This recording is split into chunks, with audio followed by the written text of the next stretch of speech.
tuguhaye ikaze mu kiganiro The True Service ari nabwo nkomeza kugushimira wowe wakomeje gukurikirana nyine gahunda za Isango Stars zitandukanye yaba ikiganiro cyatubanjirije biravugwa ndizera ko byavugimo byabaye ingenzi kuri wowe ndetse n'inyigisho abo zari zigenda ndizera ko zarushijeho kubanogera. Tuguhaye ikaze rero mu kiganiro cyawe, ikiganiro cyacu The True Service. Ngo tugura ko ari ikiganiro cyawe ko ni ikiganiro wigira mu byinshi twonye ku buryo nta muntu udatanga service cyangwa uko nabudasaba service. Ni ikiganiro nyine ugiramo cyangwa ukuramo uburyo ki wakakira abakugana ndetse cyangwa uko wagatanze service ku bakugana, ikindi ko nabo usaba service ukamenya uburyo ki wakwitwara kugira ngo ubashe kubona service nziza, go service nyine inoze, iyo inoze iba inuzuye. Twiro tubivuga umunsi ku munsi ko kugira ngo uyibone service nawe hari ibyo usabwa ugomba kuba wujuje. Mu gihe rero sasa ubyujuje ukanayibona ugomba kwishimira ibyo ubonye service nziza. Mu gihe none ubonye service wahawe service mbi cyangwa service utishimiye ugiye akanyaboneka tudokana nyine service mbi. Niyo ntego n'intumbero ikiganiro cyacu The True Service. Ngiye ndisi Origine ariko ntago ndiye nyine kumwe na mugenzi wanjye Umutesi Fena waramutse gute? Namutse neza Origine, reka nizere neza ko umeze neza cyane. Aha ngaha tubahaye ikaze abanyarwanda mwese mudukurikiye muri kino gitondo, abakunzi b'ikiganiro cyacu The True Service. Reka twizere ko dukomeje kwirinda COVID-19 kubera ko icyorezo kiracyahari. Nyamuneka tugerageze mu byo dukora umunsi ku wundi dukurikize n'amabwiriza yo kwirinda COVID-19. Tubahaye ikaze rero kandi dukomeza kubifuriza kuzinjira mu mwaka mushya muhire wa 2021. Tugiye kubana namwe guhera kuri iyi saha kugeza ku isaha turi busorezeho. Ahanini nkuko mugenzi wanjye yarabigarutseho, tugiye kwibanda ku kijyanye na service inoze, ariko aha ngaha turebera hamwe se service inoze mu bijyanye n'ikoranabuhanga bimeze gute, cyangwa se turabizi neza ko turimo tugenda dushishikarizwa gufata service zose dukora umunsi ku wundi tukazerekeza mu ikoranabuhanga. Ngira ngo kuri uyu munsi nicyo tugiye kugarukaho Origine. Yes, yango nyine kuri umunsi nicyo turi bugarukeho, ubwo tukubwira ngo nawe mu byo ukora umunsi ku munsi nyine turakwifuriza kuba wareba ni buryo ki iyi service ntanga nakayishyize mu buryo bw'ikoranabuhanga. Kwabonye ko ikoranabuhanga ryaturinda byinshi harimo guhangana n'iki cyorezo, ikindi kandi byihutisha na service. Ubwo service wowe itanga nyine kwihuta. Niba wakiraga abantu 10 ku munsi uyikiza mu buryo bw'ikoranabuhanga ushobora kwakira n'abantu 100 ku munsi. Uvuga ko wakira abantu 100 ku munsi nakabuza business yawe iri kugenda itera imbere. Ikindi kandi natwe nk'abasaba service cyangwa abaturarwanda tukibuka kwishyura dukoresheje ikoranabuhanga. Muri ikoranabuhanga si ngombwa cash, ukubwiye ati mwishyure cash mubwira ati no byo gushaka service nyine ahandi ugiye ushaka nyine cyangwa usabe service aho wishyura ukoresheje nyine ikoranabuhanga. Udakoresha ikoranabuhanga nyaboneka umutungire inzego nyine zaba zikwegera uri umucuruzi ntagakoresha mu ikoranabuhanga. Ibyo byadufasha kugira ngo twirinde nyine kino cyorezo. Ubundi butumwa nakubwira nyaboneka shishoza nishishoza, ariko nyine kushishoza impamvu ibwiye gushishoza ntugire uwo wizera. Ikindi nyaboneka mbere kusohoka mu rugo ibuka kwambara agapfukamunwa neza, ukambara gapfutse umunwa n'amazuru icyarimwe. Ikindi aho uri na bagenzi bawe buke usigamo intera ya metero. Ikindi kandi buke ukaraba intoki kenshi kandi nibura hejuru y'amasegonda 20 cyangwa ugendane nyine umuti wabugeneye. Ngibyo byadufasha kugira ngo twinde kino cyorezo kandi ikindi dukurikize nyine amasaha yabugeneye.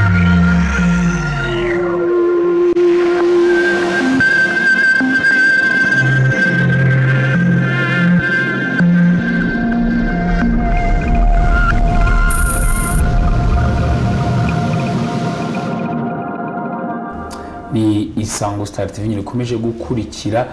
Turi mu mwanya kiganiro The True Service. Ushobora kuba rufunguye insakaza amashusho muri kano kanya tuguha nyine ikaze nawe muri kino kiganiro. Mbere ko twitsa twari tubwiye ko tuza nyine twinjira mu gice cy'akabiri kiganiro cyacu tugiye gusengura kuri nsanganyamatsiko muri kora kuri screen zanyu. Tukora se service z'ubucuruzi bukoresheje cyangwa ifashishije cyangwa bukoreshejwe nyine ikoranabuhanga. Ubucuruzi bukoresheje ikoranabuhanga urwego zigezeho nyine zinozwa n'imbogamizi zishobora kuba zikirimo zituma bitagira ku rwego rwifuza. Nguko twe twivuga umunsi ku munsi ture uburyo ki business zacu zakoreshwa uburyo bw'ikoranabuhanga. Ikindi ubwo bizihutisha nyine service. Ikindi kandi mu kwishyurana tukishyura dukoresheje nyine ikoranabuhanga. Nicyo tugiye korukaho ntago rero twonyine muri kino kiganiro twaba turi kumwe n'umwe ubimazemo igihe ubikoramo umunsi ku munsi kudufasha gusengura kuri insanganyamatsiko, ariko tunarebera hamwe se imbogamizi izikirimo muri iryo koranabuhanga kugira ngo bitagira ku rwego twifuza. Kugira turi kumwe na Madamu Tadim Uwizeye, akaba ari umuyobozi w'ikigo cyitwa Orado Business Group Limited. Tuwe kaze mu kiganiro cyacu bwana Madamu Tadim.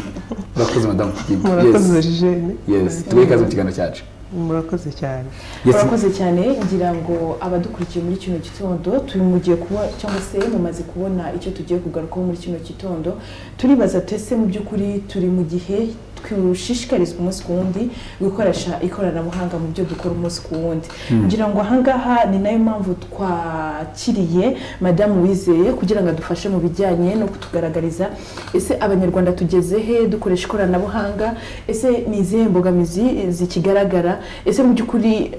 bitewe n'aho twavuye n'aho tugeze hari icyizere dufite ku buryo buri munyarwanda wese ashobora kuzagana inzira y'ikoranabuhanga. Murakoze cyane Madamu Uwizeye. Urakoze Fiona.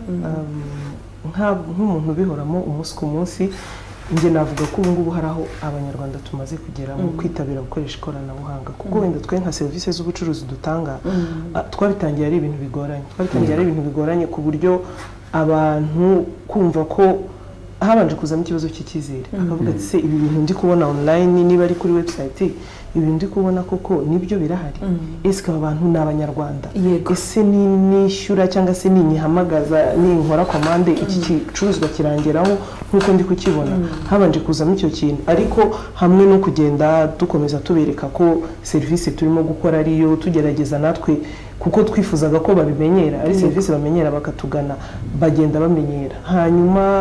wenda nongeyeho hamwe n'iki cyorezo ni periode y'icyorezo turimo byarafashije cyane bifasha abantu noneho kubona ko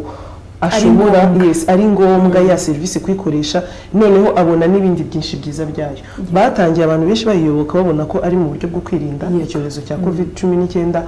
ariko noneho na nyuma kuko abantu bakomeje gukoresha serivisi bigaragara ko babonye ko ari serivisi nziza ishobora kugufasha n'ubundi kuguma gukora ibyo wari urakora kandi na ya serivisi ukaba wayibona mbese ukajyanira ibintu byose icyarimwe nibaza ko rero ngo tugeze ku rwego rushimishije nubwo tugifite urugendo rwo gukora kugira ngo tugere mbese bibe 100%. Ati muraza afite urugendo Madamu Tadeo kugira ngo udukurikira ashobora kwibaza Orlando ni ikigo gikora iki kuko tuvuga iby'ikoranabuhanga ko ntabwo ashaka kwibaza se mukora ibiki n'iki muzi. Murakoze ahubwo nibaza ko ari cyo nari guheraho twese dutangira ikiganiro so ni Orlando Business Group ni urubuga donc ni company ikora ibintu bijyanye na e-commerce ubucuruzi bukorerwa kuri murandasi tukaba dufite website yitwa www.orlando.rw ni isoko rikorera kuri internet umuntu ajyaho ugashaka ukareba icyo ushaka cyose ari ikijyanye n'ibikoresho byo mu rugo ndavuga wenda donc za frigo cuisinière n'ibiki imyenda inkweto ibikoresho by'abana imyenda ya sport ndetse n'ibikoresho electronique ariko cyane cyane tukibanda ku bintu bikorerwa hano mu Rwanda ibikorerwa hano mu Rwanda bitari cyane imyenda na art craft ibikorerwa mu Rwanda bituruka ku buhinzi donc urugero kugira ngo tumenye abahinzi bafata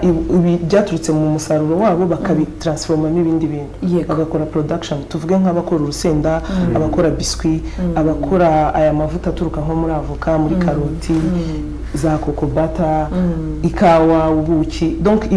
ibikorerwa hano mu Rwanda ariko bituruka mu buhinzi nibyo twe twibandaho kubigeza ku banyarwanda ndetse no ku isoko mpuzamahanga. Urakoze cyane ahangaha utweretse icyo mwibandaho ndetse ni nabyiza cyane kubera ko ngira ngo nka Made in Rwanda imaze igihe ariko nanone ntitwabura kuvuga ko ari shyashya mu matwi y'abanyarwanda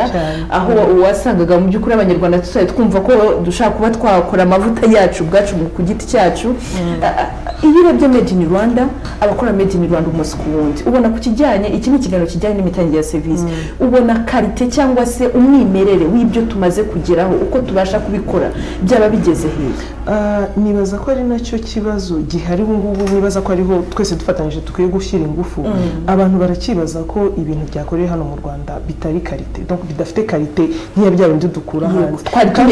kandi twe tumenyereye kandi ahubwo iyo bigeze ku isoko ryo hanze niho tubona uburyo abandi babiha agaciro kuko cyane ibintu byacu biri organique biracyari naturel ntabwo haba harimo abaproduits chimiques cyane ari uguhera mu buhinzi uburyo baba babihinze uburyo basaruramo ndetse n'uburyo bakora babitegura rero nibaza ko icyo nicyo kintu abantu dukwiye kwishyira mu mutwe tukumva yuko karite iyo irahari pe quality irahari, hari ikigo kibishinzwe gishinzwe gutanga ubuziranenge, gishinzwe kubikontorora, ibyo tubasha kujyana hanze cyangwa se nibi mubona ku isoko biri ku masoko yo hanze ni biba byamaze kugenzurwa muri ubwo buryo, birizewe cyane kandi bitanga n'umusaruro mwiza, niba ari kwenda nabyita kuba bikoresha, tuvuge niba amavuta yo mu mutwe cyangwa yo ku mubiri, abantu barabibona ko bifite karite nziza. Nibaza ko aho ngaho ku kijyanye na serivisi aho ku bacuruzi bo iyabo barimo kuyinoza neza, ahubwo hasigaye kumenya ngo twe tubafasha noneho kugeza ibicuruzwa byabo ku bantu, natwe iyo serivisi turayitanga gute. Ariko none bikagaruka kuri ya trust, bikagaruka kuri cya cyizere abantu bagomba kugirira iyo produit imbere na mbere. Madame Teddy, hari cyo wagarutseho mbere ati ni ugiye kuri Orado ni isoko ryagutse, ubuturwa ashobora kudukurikiye ndaherera ahantu runaka, ati mu isoko bisanzwe nagira nkinje mu isoko nkabona inyanya hano bashyizeho karoti handi bashyizeho iki agatoranya ngira ngo yari kino nagarutseho aricyo cyakomeje kugenda kinavugwa ku bijyanye no kugura ibintu ukoresheje ikoranabuhanga. Ati nge icyo natse ikigaragara ku ifoto itandukanye n'icyo nikingiraho kandi ikigaruka ati bariya bacuruzi bakora production bagize ku rwego hari bakora neza standard bagezeho, ikibazo gisigaye ahubwo cyari kuri twebwe dutanga noneho biraba service. Ngira ngo ibyo bintu bihuze n'ushobora kudukurikiye uhereye haramenyereye ngo njya mu isoko nkabona urunyanya nkarukoraho nkakora kuri karoti nkikoraho ngo ati nshakira iza 500 zanga, ngira ngo uvuze ngo nawe abishankiye n'uburyo ki nawe ibyo bintu yabinyote. Ngira ngo Origene imwunganiye mu by'ukuri yigeze no kukigarukaho Madame Uwizeye agira ati icyizere tutari twagira cyangwa se tutari twamenyera ku bijyanye no guhahira ku ikoranabuhanga cyangwa se kuri murandasi. Ahangaha iyo urebye usanga nk'uko mugenzi wanjye yarabikomojeho, umunyarwanda cyangwa se nkatwe tumenyereye kuba nagenda nkava mu rugo nkajya mu isoko nkajya guhaha. Urumva ko nzareba urunyanya rwiza, nzareba wenda hari ibyo mwavuze mushaka kuba mukora frigo nziza ifite umwimere cyangwa se wenda marike yose ziba zihari, ariko kugira ngo iki cyizere kumva ko twizera ko ninjya kuri Orado ndi bukureho ikintu nizeye kandi uko nakibonye uko iyo turebye dusanga ahanini cyane mu mafoto hari igihe bashyiramo montage, hari igihe bongeramo utundi tuntu, so umukiriya agakurikira twa tuntu, ariko mu by'ukuri ugasanga cya kintu niba kikugezeho ugasanga twa tuntu niba rwaye ruhengamye ntabwo ruhengamye rurahagaze. Icyo cyizere turibaza ntabwo cyaba ari cyo kirimo kigenda kitaduha kutisha ku ikoranabuhanga cyangwa se kudakoresha ikoranabuhanga. Nibaza ko nibyo natwe badushishikariza ni ugutanga nyine umurimo unoze nk'uko babivuga. Icyo tugerageza wenda nivugiyeho twebwe kuri Orado kuko hari n'abandi dufatanyije gutanga ino serivisi, ariko twe kuri Orado tugerageza gufata amafoto y'igicuruzwa uko kiba kimeze, twifatira amafoto. Ntabwo dukunda gukoresha amafoto yo kuri internet, iyo tudownloadinga kuri internet aba yaturutse ahandi hantu. Tugerageza kwifatira amafoto. Iyo twifatiye amafoto urumva tuba turi siyo icyo kintu uko twagifotoye niko gihari. Hari ikindi kintu buriya aricyo nirwo rugendo ubu turimo rwo gushishikariza no kwigisha abantu gukoresha iyi serivisi. Hari ikintu abantu batazi, burya habaho description, habaho gusobanura uburyo igicuruzwa kimeze. Turagerageza tugashyiraho igicuruzwa tukavuga tugashyiraho ibisobanuro byacyo, tukavuga tuti iyi frigo ikoze gutya, ireshya itya, ijyamo ibintu bingana bitya, iterekwa ahantu hameze gutya, icomekwa ku muriro umeze gutya. Ahubwo ikibazo tugira tutari twamenyera n'urugendo, abantu ntabwo dusoma ngo turebe tuvuge tuti wenda niba frigo nikunze nkunze ibara, nkunze ukuntu isa, ukuntu imeze, cyangwa se naho iteretse uburyo bayamamajemo, ese reka nsome mbere ibyayo. Iyi frigo izakwirwamo ibyo nifuza, iyi frigo izajyamo, donc nzayicomeka ku muriro wanjye mu rugo bikunde. Haba hari izo description, hakaba hariho tutanga n'uburyo bwo gusobanuza bwa chat, ku buryo ushobora kwandika ukavuga ugasaba ibisobanuro byimbitse ukoresheje WhatsApp cyangwa se kuri chat kuri website yacu, nabwo ukabona ibisobanuro. Hakaba ubwo icyo ni kimwe dukora, tugerageza gushyiraho ubusobanuro n'ibyo bikorerwa hano iwacu mu Rwanda. Baraduha details, bakaduha detail, bakatubwira bati se aya mavuta akoze gutya, twarayatunganyije dukamura twarayatunganyije wenda tubanje tuvanamo oil tubanza kugira gute barabiduha izo detail rero iyo ziriho umuntu agasoma ubundi burya niko byubatse niko guhahira ku ikoranabuhanga byubatse icyangombwa ni ukuba ufite amafoto icya kabiri ni ukuba ufite ibisobanuro by'icyo gicuruzwa na quantity ishobora kuboneka niba hari ibara rishobora kuboneka hanyuma ukanaha umuntu umwanya wo kuba yagusobanuza ubundi ni uko byubatse igisigaye nuko tubimenyera tukamenya no gusoma cyangwa se koko ugasobanuza ukabaza naho ubundi service yo turagerageza kuko natwe dufite inzego tugendera dufite standard dukurikiza kugira ngo ube wemerewe gukora na ugumva byose biri mu kunoza umurimo ntabwo ari nubwo turi kubikora turi benshi ariko hari ibyo turi kugenda twuzuza kugira ngo natwe tugere ku rwego rushimishije mpuzamahanga nkuko nabibabwiye turi gushaka kugeza izi produits zacu zo mu Rwanda ku isoko mpuzamahanga urumva ntabwo twazijyana ku isoko mpuzamahanga zitujuje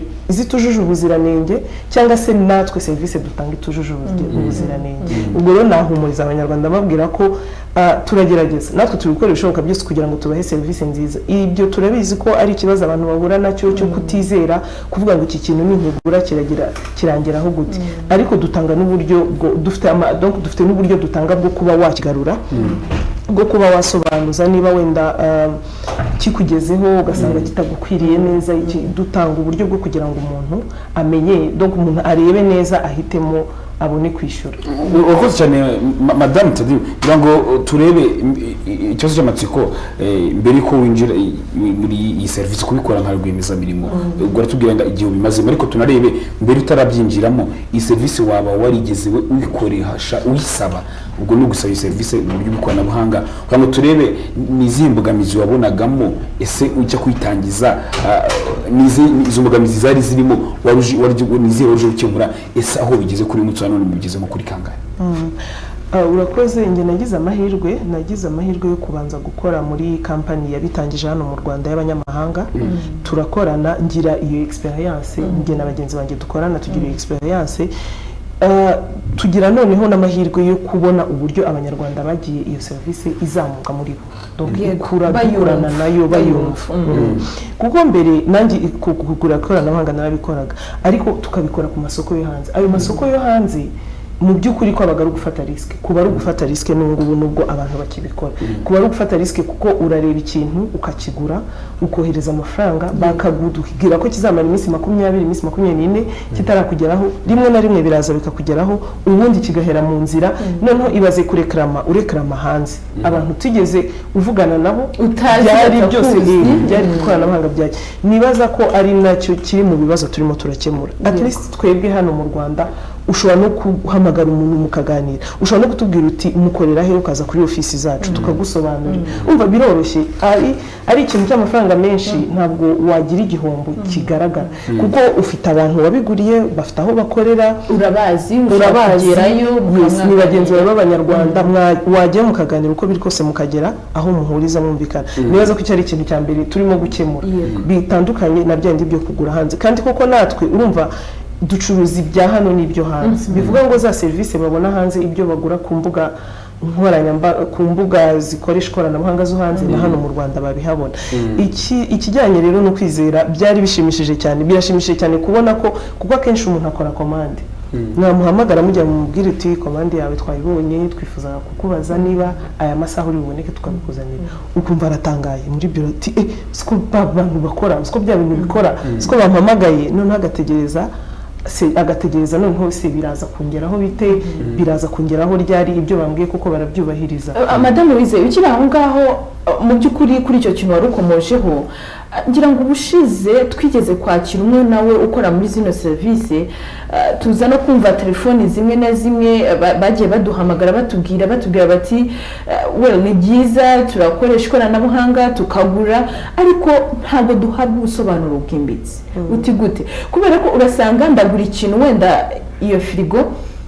wa muntu bahaye kugira ngo ayinzanire ugasanga anyatse ikindi kiguzi. Ahangaha umukiriya, twebwe abakiriya ntabwo twari twasobanukirwa, niba biterwa nuko tutari twagera kuri rwa rwego bavuga guti ntabwo dusoma, kuko buri iyo usomye hari ibyo bagaragaza ko hari ibyo ugombwa, hari n'ibyo nawe ufite product ugomba kuba wafasha umukiriya. So ahangaha rero tukibaza tuti ese iyi serivisi kigaragara ko mu by'ukuri umukiriya atari yasobanukirwa mu bijyanye n'ikiguzi, well ndaguze ariko mu by'ukuri ntabwo nasobanukiwe ko, ntabwo mwigeze musobanura ko wa muntu uri bunzanire icyo naguze ngomba kumwishyura kugira ngo mbe nayategura, kuko umukiriya niba avuga ati njyewe ndagura ariko nkasanga ndahendwa na wa wundi, yego icyo kintu cyangwa se ayo makuru kugira ngo wa muturage yamenye byaba biterwa n'iki kuba atari kugeza ubu ngubu ashaka kuba atari yayamenya cyangwa se ashaka kuba agihura n'izo mbogamizi? Ntabwo ndi busunikire ikosa ku baguzi gusa, ubwo natwe batanga iyo serivisi nibaza ko ubwo twaba tubifitemo uruhare. Yego twabifitemo uruhare gute? Kuko wenda nko kuri website yacu kuri Olado, iyo uri gukora commande umva haba hari ibicuruzwa, wamaze gusoma description, warebye igiciro kiba kiriho kiri fix. Iyo uri gukora commande, muri process yo gukora commande, kuko urumva kugira ngo tunamenye ngo ninde waguze tunabashe no kumugeraho, hari amakuru yibanze tugusaba, amazina yawe, telefone, email, kuko dukoresha ikoranabuhanga, hanyuma na adresse zawe. Iyo uri gukora iyo process yo kugira ngo ushyiremo uwo mwirondoro wawe, uhitemo quantity ushaka, niba ari 2 3 hari ugeraho ubona uburyo bwo kukikuzanira bwa delivery. Iyo uhakanze kugira ngo usoze ya procedure yawe, hiyongeraho amafaranga, tuguha total ukabibona, hiyongereho amafaranga 1000 ko kuri hano muri Kigali kugira ngo igicuruzwa cyawe kikugereho. Urumva uri umuntu urimo urakora commande ugenda ukurikira etape par etape, iyo etape ugezeho urabibona ko igiciro kiyongereyeho, ukabibona niba byari 20,000 ko bibaye 21,000. Iyo umaze kohereza commande yawe ubona akaripoti gatoya kakubwira ko uguze iki gicuruzwa kigura 20,000, total urishyura 21,000 hiyongereyeho ayo kukugezaho. Rimwe na rimwe tunaguha n'amasaha kiri bukugerereho. Urumva ko ibyo byose birajyana na byandi natwe dusabwa nk'abantu batanga iyo serivisi kugira ngo tuyinoze. Eske ibyo byose turabifite? Yego. Nyango nda madame tudusubiye n'inyuma gato turebe mu gihe mwatangiye ugiranye uko abantu basabaga iyo serivisi, ubwo urareba urajenereza tubwire ari mbere ya covid, ubwo ni mutangiye namwe kugirana mbere ya covid ubwinshi bw'abantu basabaga iyo serivisi, turebe no kuri uyu munsi none mu gihe cya covid ubwo bwiyongera uko byazamutse, ariko natugaragariza ibyiza byaje ko tunarebe ari mu mujyi wa Kigali ndetse no hanze y'umujyi wa Kigali nihe hantu bakoresha ino service cyane kurusha ahandi. Murakoze. Ku kijyanye n'uburyo serivisi abantu bayitabiraga, twatangiye biri hasi ari ukwigisha cyangwa se bikanaterwa n'amezi turimo, kuburiya n'amezi yo guhaha cyane, ntabwo abamwe ku bacuruzi bose muri rusange, ku bantu batanga serivisi z'ubucuruzi. Ariko ubwo ngarutse kuri no periode twagiyemo, iki covid yaratangiye tujya muri lockdown. Hari igihe cyo muri lockdown imibare yariyongereye cyane ku buryo twebwe turi mu bantu batabona covid nk'ikibazo, kuko byabaye byiza ko abantu bayoboka serivisi yacu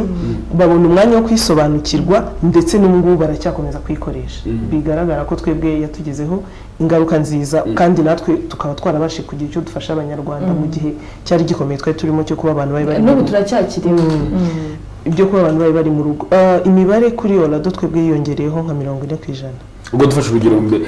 mwakiraga nk'umuntu ku munsi nk'abantu 2, usigaye mwakira nk'abantu nka 40%. Byiyongera nka 40%. Yego, abantu bariyoboka cyane kandi abantu barasobanukiwe. Noneho hazamo Kigali no hanze y'umujyi wa Kigali. Yego, hanze y'umujyi wa Kigali akenshi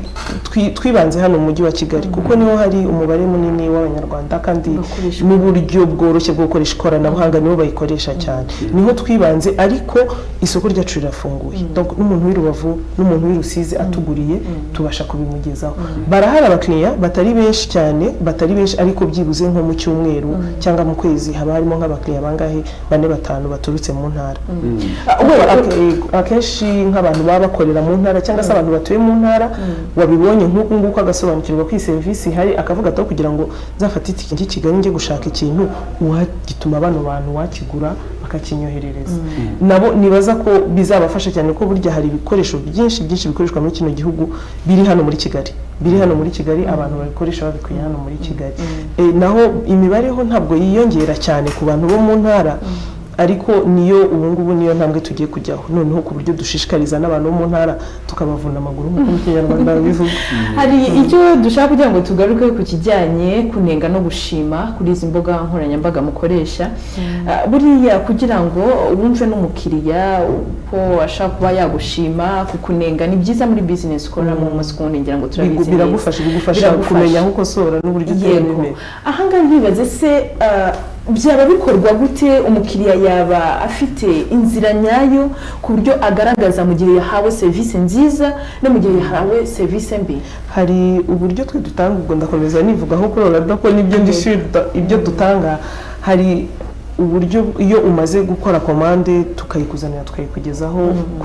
kuri iriya process nababwiye ureba kuri website yacu ukareba igicuruzwa iyo ugishimye ugikandaho ukagikorera commande ukanda kuri order ugashyiramo ya myirondoro yawe iyo umaze gushyiramo imyirondoro ushyiraho adresse ukohereza twiyo tubonye commande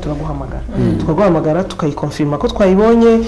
ukatubwira amasaha y'ibonekere ya delivery tukaza kukikugezaho iyo tumaze kukikugezaho urumva deal birangiye niko nabyita process yose birangiye hanyuma wowe muri email yawe ubona message ikubwira yuko koko ya commande yakugezeho kandi byagenze neza. Hari ahantu tugiraho gutanga ubutumwa ukaba wavuga uti ikicuzwa uko nakibonye niko cyari kimeze niba washimye niba ugaya nabyo ukabivuga uba ufite uburenganzira bwo kubishyiraho kandi ibyo bintu bijya kuri website. Urumva iyo bigiye kuri website binadufasha gutuma babakiriya bandi bayisura areba akavuga ati ariko iki gicuruzwa ko mbona abantu bose bakigura bavuga yuko kitameze neza ese ko mbona iki gicuruzwa abantu bose bavuga ko kimeze neza nanjye nakiguze ari twe biradufasha ari na wa mukiriya ugiye kutugana uje kuri website yacu nayo biramufasha ariko twe bidufasha cyane mu kumenya aho dukosora ese niba cya gicuruzwa kuko cyabaye kibi ndabigenza gute kugira ngo ikibazo kiri hehe kugira ngo nanjye ntakomeza kubona feedback mbi kuko iyo ubonye feedback mbi ninza nkabona abantu 3-4 baravuze ko icyo gicuruzwa atari cyiza ngicyo mpita nkora kuri website ngikuraho yego kuko ngikuraho kuko kiri kwica izina rya service dutanga kandi ubundi atari ko bikwiye ntabwo navuga ko turi perfect 100% ku buryo dutanga ibintu byiza ariko ayo makuru baduha aradufasha hanyuma tujya dukora n'ikindi kintu cyo kwegera abakiriya bacu tukabahamagara cyangwa se tukaboherereza amasurvey bakatubwira aho tugomba gukosora cyangwa se n'ibindi bifuza n'izindi service bifuza ko twabagezaho. Yabuda madame ubwo n'intero turi gutera nukoranye iyi service y'ucuruza hakoreshejwe ikoranabuhanga urwego nyine igezeho inozwa kugira ngo n'abadukurikiye muri kano kanshaka kuba iyi service uyisaba ushobora kuba nawe uyitanga hari uko wavuga ati urwego igezeho uko ubibona uwo munsi ku munsi ariko n'imbogamizi zishobora kuba zikirimo zituma bitugera kuri gushimisha nyina wenda tugiranyirize tugiri ku rwego igezeho tugiranyirize mugitangira no kuri muco none hari feedback mwakiraga wenda banenga hari feedback iyo banenga buryo babiguhashije nko umunsi kwiga ko turimo mugitangira no kuri muco none aho bigeze mugenda mushyiramo uturusho twice kugira ngo service ishe kuba nziza nyina ngo igeze mubona we nawe umunsi ku munsi ujya mu kintu uziti iki kintu mu gihe cyanuze 100% ni igihe kimeze gutya ariko kavuga ati n'ugiye nuko kitanoze hari imbogamizi ubona bigeze kuri kanga cyangwa tugereranyirizo na mbere aho ngaho rero bigenda bizamuka byongera bimanuka kuko nkuko nababwiye twe dukorana n'abacuruzi batandukanye urumva kubera dukorana n'abacuruzi benshi batandukanye hari igihe wowe mucuruzi origine ushobora kumpa produit zitari nziza cyangwa se ugatuma ntanga service itari nziza mu buhe buryo wenda twashyize ibicuruzwa byawe kuri website yacu igihe runaka kirashize warabicuruje byarashize ntihongeye kubirangura kandi ntiwanamenyesha nanjye wenda habaho kudakomereka ku buryo umenya ko icyo gicuruzwa kidahari ugasanga umuntu agikoreye commande arakibuze icyo kiri mu kintu twakunze kubonamo feedback cyane tugerageza kugenda tubikosora ariko bitatworohera kubera ko tuba dufite abandi bantu dukorana nabo mbese ntabwo ari ibintu dukontorora 100% ku buryo wavuga uti ndishyura ko ibi bintu byose bihari ariko turagerageza gukora uko bishoboye kuko hari igihe ushobora gusanga wenda origine atagifite hari undi ugifite tukakimushakira kuko ni serivisi tuba twiyemeje kuguha tuba tugomba kuyiguha ikarangira iyo niyo feedback akenshi twakunze guhura nayo turacyarimo turagenda tuyinoza ni urugendo dufatanyije n'abacuruzi dukorana nabo hanyuma dufatanyije n'abakiriya nabo kuduha feedback bakatubwira ibigenda n'ibitagenda kugira ngo tubitunganye kuko tubikorera mwebwe ngira ngo binumvikanye akaba dukurikiye urabyo ntabwo ari mukora bino bintu ahubwo mwebwe muri nko kuvuga ngo ni nk'inzu iyo dufata urugero ni nk'inzu ko nakwaka ni isoko dufite isoko rinini rihurira n'abacuruzi benshi batandukanye tukabafasha kugera ku bantu benshi batandukanye business group ni ikiraro gishobora gutuma umukiriya agera kuri cya gicuruzwa yifuza mu buryo bumworoheye kuko ni ukuvuga ngo ushobora kuba wicaye muri ofisi yawe cyangwa se mu rugo ugasura amaduka 100 mu gihe cy'iminota 30 bitandukanye no kuba watega ukaza ukazenguruka nawe usanga ikintu cyane cyangwa se bikagufata tujya tuvuga ngo burya serivisi nziza serivisi inoze n'igihe ni kimwe mu bintu bigushobora gutuma serivisi yawe igenda neza yego ahangaha rero nyamuneka nk'abanyarwanda tugerageze kuyoboka inzira y'ikoranabuhanga burya ikintu kijyanye na serivisi inoze tukigendemo neza ngira ngo turabizi neza ko serivisi inoze ni serivisi igendeye ku gihe ni serivisi yatanzwe neza kandi mu buryo nyabwo ahangaha ku murongo wa telefoni habaye hari umuntu Origene twasaba kuza kuba bawutuzamurira kugira ngo tuze kuganira n'abadukurikiye bw'iminota dusigaje mu gihe dutegereje umuntu ku murongo wa telefoni reka tugaruke muri kino gihe cy'uyu mwaka 2020 cyabaye igihe kitatworoheye nk'abanyarwanda ngira ngo wigeze no kubikomoza buti hanini cyane nkatwe twatangiye inzira y'ikoranabuhanga mu by'ukuri twabonye ko ari ntabwo twavuga ko byarabafashije kuba abanyarwanda benshi cyane bayoboka inzira ariko nanone ntabwo twakwishima no kusobanukirwa cyane yego ariko iyo turebye usanga mu by'ukuri hari benshi cyane bavuga batese iki cyorezo nikimara kurangira kubera ko turabizi neza ko kufatanye twese hamwe kizarangira nikimara kurangira ese tuzaguma muri inzira y'ikoranabuhanga cyangwa hazabamo gucika intege ni izihe imbaraga zisabwa kuko iyo turebye dusanga yaba rimwe mufite zino serivisi ndetse n'abandi bose dushobora kuba tuzigana hari benshi cyane babikora kubera ko twugarijwe na kino cyorezo ese mubona mu by'ukuri kino cyorezo nikirangira icyizere abanyarwanda bafite cyangwa se mubona mu by'ukuri bayobotse inzira y'ikoranabuhanga mubona tuzakomeza kuyoboka nk'uko turimo tugenda tubishishikarizwa icyizere kirahari ko twizera ko turimo turatanga serivisi nziza kandi burya tuvuge hari ikintu tutavuzeho guhaha ukoresheje ikoranabuhanga bijyana no kwishyura ukoresheje ikoranabuhanga ngira ngo iyo ni serivisi turi kubona ibyiza byayo guhora umuntu akora ku mafaranga iki hakabamo n'uburyo bwo kuyamanaginga buriya utayafite kashi gutyo ibintu byose ari ukujya kwishyura wenda ukoresheje mobile money cyangwa se ukoresheje ikarita yo kuri banki hari icyo nibaza ko bigabanyaho ni urugendo twese dufite ni ahantu ho gushyira imbaraga cyane ariko twebwe nk'abari gutanga iyo serivisi turabyizeye dukurikije imibare turi kubona kandi n'uburyo turi kugerageza kubaha iyo serivisi neza kugira ngo bazakomeze bayikoreshe gusa nicyo twese twifuza ari twe turi muri bizinesi turifuza ko mukomeza gukoresha serivisi zacu mukatugana ariko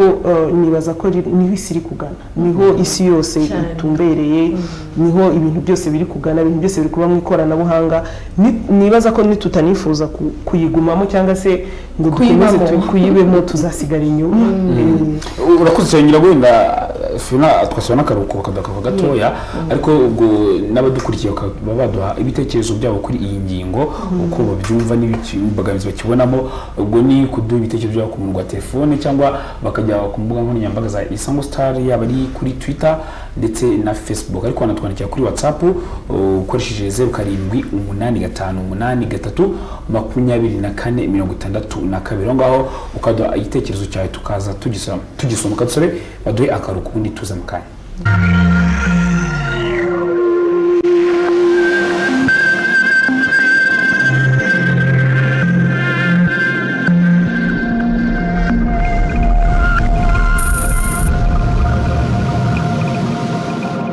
Nkuko twakira abashyitsi mu rugo ari nako tuzatwakira abatuganye mu bigo byacu cyangwa muri service dutanga kuko umushyitsi azana umugisha ariko n'umukiriya abazanye amafaranga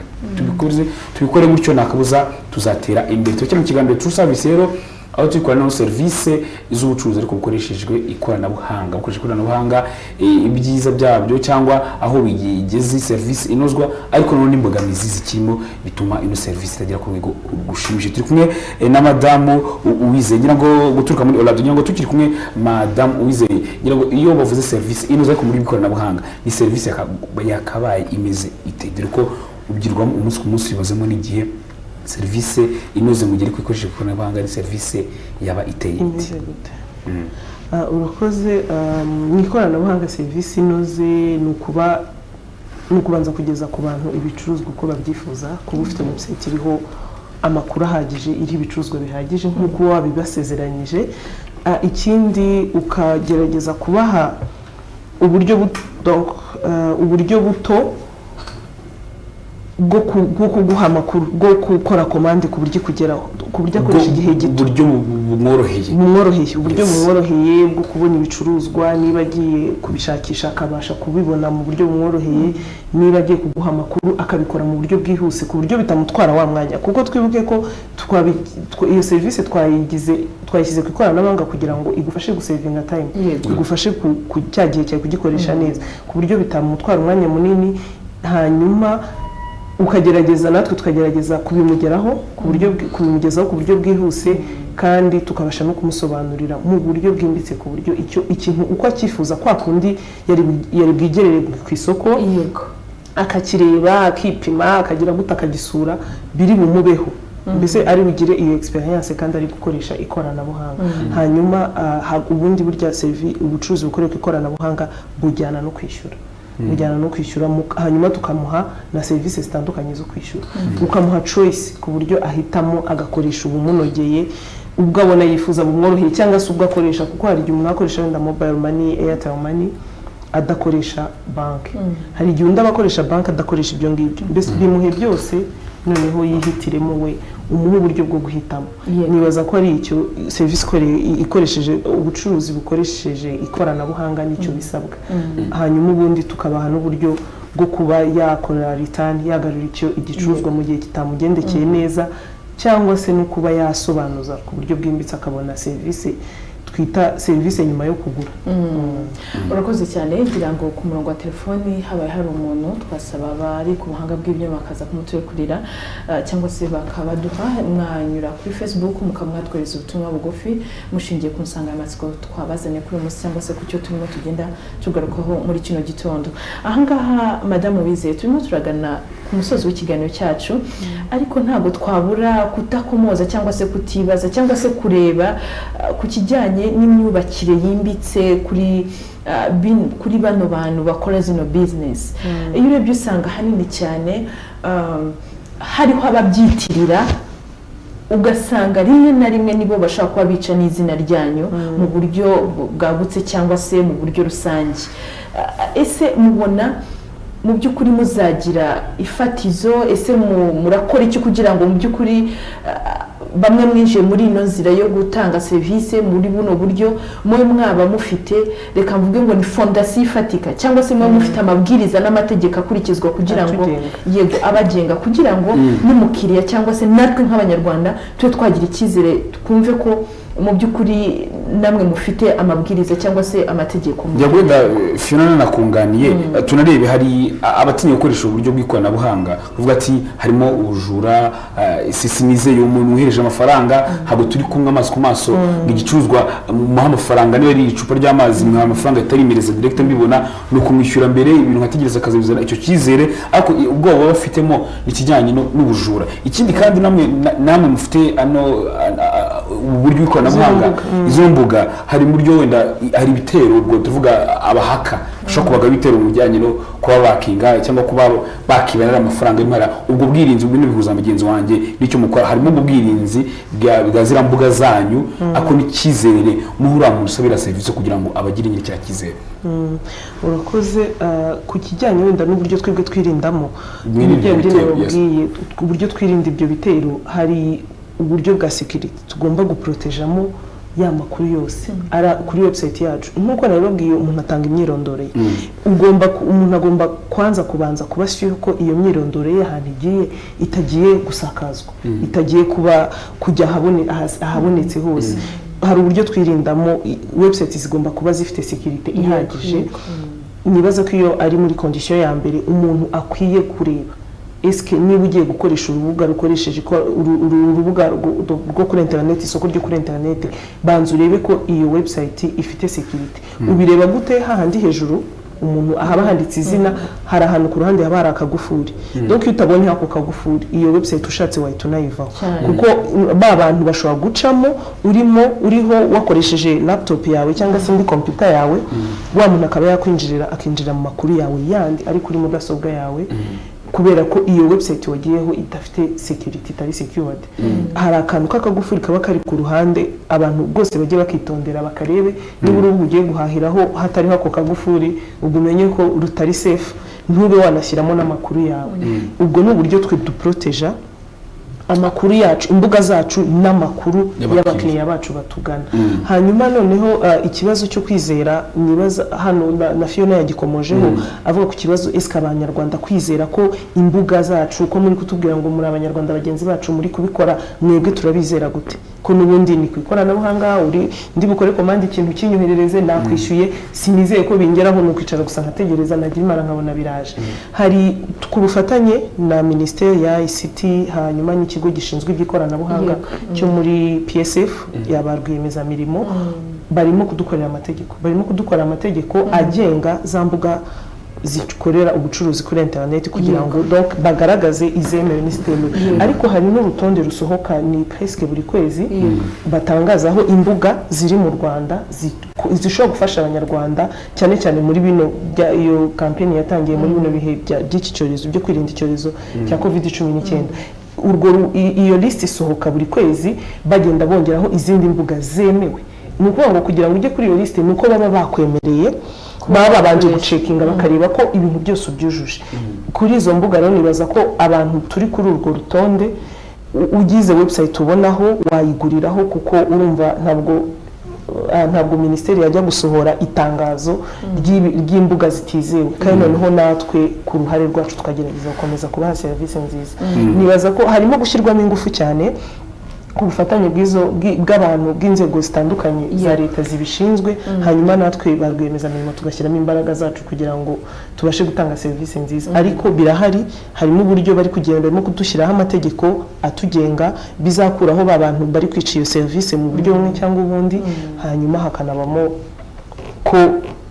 abantu nyine bagomba bumva icyizere cyo kigomba kubaho natwe turi gukora ubishoboka byose kugira ngo cya cyizere kibaho kuko birashoboka niba byarashobotse mu bindi bihugu byo hanze ntabwo mu Rwanda byabura wenda tukigufite ubwo tunasaba ku buhanga bw'ibyuma umuntu naboneka umuntu umwe wihuse mwakozi bakamuterekura akaba yatanga nyine igitekerezo cyo ariko tukigufite Madame Tadine ngira ngo turebe ku kijyanye imbogamizi zishobora kuba mugihura nazo ubwo hari mwebwe imbogamizi muhura nazo nk'abanyiri izi mbuga mu gihe nazo kugira ngo wenda bituma ino service muduha itaragirena ku rwego twakita rw'agahebuzo ko nagerageje rwego rw'agahebuzo tuvuye ngo ibihugu byagize ku rwego rw'agahebuzo imbogamizi mu gihe nazo ariko ikindi tunarebe n'imbogamizi n'abaturage bagihura nazo imbogamizi abaturage bagihura nazo bari mu bice bitandukanye mu gihugu bituma ni service bashobora kuba batayigeraho ku buryo bworoshye wenda ku mbogamizi abaturage bahura nayo navuga yuko kiretse wenda nk'abagira ikibazo cya internet ko mu Rwanda hari imisozi myinshi wenda ibikora cyangwa idakora ariko nanone icyo nibaza hari uburyo nk'uko nababwiye ku bufatanye hari ibintu byinshi biri kugenda bikemuka kuko nk'ubu izo mbuga zisohoka kuri urwo rutonde ubu kuzijyaho ntabwo ukoresha internet ni donc babaye babikuyeho kugira ngo abanyarwanda babanze babimenyere ntabwo bisaba kuba ufite bando cyangwa amamega nkuko tubyita muri telefone yawe urumva ko ntabwo mu by'ukuri ubundi nta mbogamizi zigihari ahubwo igisigaye ni uko abantu bayoboka serivisi gusa nta kindi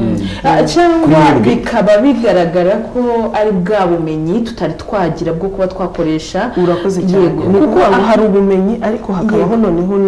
n'ubukangurambaga gushishikariza abantu kubibigisha cyane kugira abantu babimenye babimenyera aho niho hakiri ikibazo ariko ku bijyanye n'uburyo bwa serivisi kandi ni nako bigenda ubanza gutunganya icyo ugiye guha abantu none ukazabona kujya kubabwira ibyo ubazaniye ubwo ntabwo biratungana oya ibyo byacu twarabitunganyije ubu turi kuri faze noneho yo kubwira abantu kandi n'abantu ngira ngo tugerageza kubabwira twese ubu umwanya mwiza tubonye wo kubaha amakuru ahagije ahubwo igisigaye niya myumvire ngira ngo ngaha Origene iyo urebye usanga hanini abanyarwanda tutari twagira imyumvire yo kuba twakoresha ikoranabuhanga cyangwa se telefoni cyangwa se bwa bumenyi reka tuvuge ubumenyi kuko iyo twumvise twumva hanini usanga nk'ababyeyi bacu batubyara abantu bakuze usanga hanini cyane tutari twagira sinzi tutari twabigisha cyangwa se batari bagira bwa bumenyi nkabona rero niko mbibona mbona ari zo mbogamizi nk'abanyarwanda tugifite reka dusubize ubwo ikiri ahangaha ni ukongera uburyo bukangurambaga kugira ngo bukoreshwe ikindi ubwo binagaragare ko mwebwe mufite n'izino mbuga nta mbogamizi n'imwe ihari imbogamizi n'izabura serivisi muyiduhe yuzuye kuri serivisi ho nibaza abenshi abonzi pe ntabwo ubundi twagakwiye kuba ubu ngubu dufite imbogamizi niba dufite kuko navuga ko ibyo dusabwa birahari dufite abacuruzi dukorana nabo dufite uburyo bwo guproteja ayo makuru yose dufite uburyo bwo guproteja imbuga zacu dufite uburyo bwo kwishyura buhari dushobora guha bwubakitse bugaragara ubwo tuvuge cy'amatsiko muzabura muri business ariko de base ubundi byagakwiye kuba birahari tugabikira aho ngaho dufate abaturarwanda tuyokoresha serivisi y'ikoranabuhanga turi miliyoni zirenga 12 dufate urugero abantu miliyoni duhuriye ku rubuga rwanyu Orado duhuriye ku rubuga rwanyu Orado ku munsi hahuriraga abantu wenda ibihumbi 10 wenda iminsi imwe hariho abantu 100 duhuriyeho turabona miliyoni ku rubuga rwanyu urubuga rwanyu nta kibazo rwagira ko tubibona ugasanga kenshi ibintu bimwe by'ikoranabuhanga duhure turi benshi na nk'ibijyanye n'imisoro kenshi urabona ejo muri plante zikabajya down website icyo nyine nagira ngaruke nta kibazo reka nkusubize ntabwo abantu igihumbi abantu miliyoni bazaza ku rubuga kuri Orado ku munsi umwe ni ukuvuga ngo imibare igenda izamuka dufite ni urugero nanjye ngiye kugusubiza dufite ekipe tekiniki bihari ibibona ibyo bintu ni ukuvuga ngo niba uyu munsi abantu babaye igihumbi ejo bagataha ibihumbi 2 ejo bakaba 3 barabibona uko imibare iri kugenda izamuka cyangwa niba mu gitondo bari igihumbi saa 8 bagataha 2 iminota donc uko abantu bagenda bazamuka baragenda babibona iyo ekipe rero ibihari niki bishinzwe ibigomba guhita igira uko yongera ari mu buryo bwa espace ari mu buryo bwa commande ku buryo igomba kwiyongera mbese uburyo twakiramo abantu bagomba kuhongera kugira ngo bigire ni ibintu natwe turacyarimo n'urugendo turimo turabitangira uburyo website zacu ziba zubatsemo cyangwa uburyo twiteguye ubundi twiteguye kuko twiteguye kwakira abantu benshi bashoboka bo tuba dutagetinga tuba turi ready yo kuba twavuga ngo abo bantu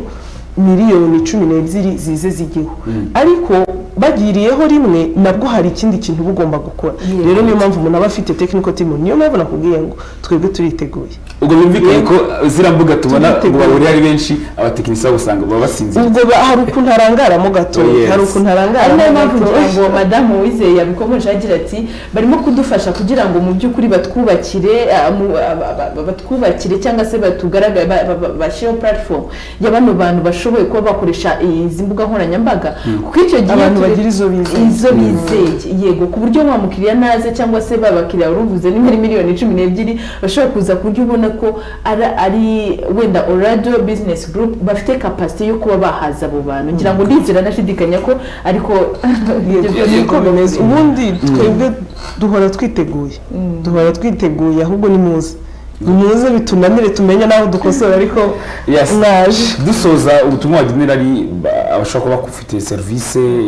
bakoresha ikoranabuhanga n'abadukoresha ikoranabuhanga ku mucuruzi abakora nk'ibyo mukorenda bagikora nabi nk'uko ubugenzo yabigarutseho n'ubutumwa wagenera abaturarwanda muri rusange ko bwe gukoshishikariza gukoresha ikoranabuhanga mu kwishyura no mu kwishyurana no mu zindi service zabo za buri munsi. Urakoze reka mpere kuri bagenzi banjye reka mbere kuri bagenzi banjye dutanga iyi serivisi tugerageze kuyinoza kuko uyu ni umwanya mwiza dufite wo kuba turi kubona uburyo bwo gushishikariza abantu gukoresha ino serivisi abantu bakaba barimo baranayiyoboka ni umwanya mwiza wo kwinjira mu isi natwe y'ikoranabuhanga kandi tukayinjiramo neza tubahe serivisi nziza tugerageze no kumva ibyo abatugana batubwira kuko burya iyo wumva feedback umenya naho ukosora ku bacuruzi ndabashishikariza kutugana cyane kuri Olado kuko niba tuba dushobora kugufasha kugera kuri wa mukiriya utateganya ko ashobora kukugurira utazi ko ucururiza ahantu Kimisagara tukabasha kumukugezaho akakugurira kandi nawe undi uri bugusanga aho ucururiza nawe ari buhakugere ni uburyo ni kugufasha kwagura business yawe mu buryo bumwe cyangwa ubundi nibatugane hanyuma nabo bagerageze dufatanye dushyire hamwe kugira ngo dukomeze gutanga service inoze hanyuma abakiriya bacu mutugirire icyizere muduha amahirwe mutugirire icyizere mugane serivisi dukoresha zikoranabuhanga muzigerageze aho bitagenda neza mutubwire tubikosore kuko ntabwo twavuga ko bimeze neza 100% tubikosore hanyuma natwe nyine nkuko nabivuze nkuko turimo kubivuga twinjire muri iyi si ikoranabuhanga tuyinjiremo neza kandi dutange serivisi zinoze tunabafashe kubona ibyo mwifuza mu buryo bwihuse bubagereho ndumva hari icyo ngicyo ubundi nibaza ko bizashoboka ko aho twavuye naho tugeze tumaze kugera ku ntambwe ishimishije ni ibintu bizakunda cyane mu Rwanda urakoze cyane reka tugushimire cyane murakoze nawe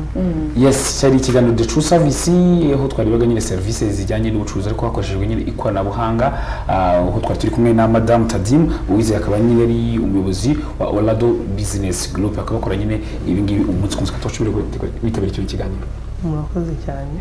yes kangushimira Fiona urakoze cyane Roger yes kangushimira nayo twatangiye kuva isa 3 nshimira badufashije kuri kamera kwa kumwe na Olivier Baganizi kubanga byuma kugira ngo amashusho n'amajwi bibagereho bimeze neza turi kumwe na Fils mugire umunsi mwiza n'ubuzima bwiza buzira COVID-19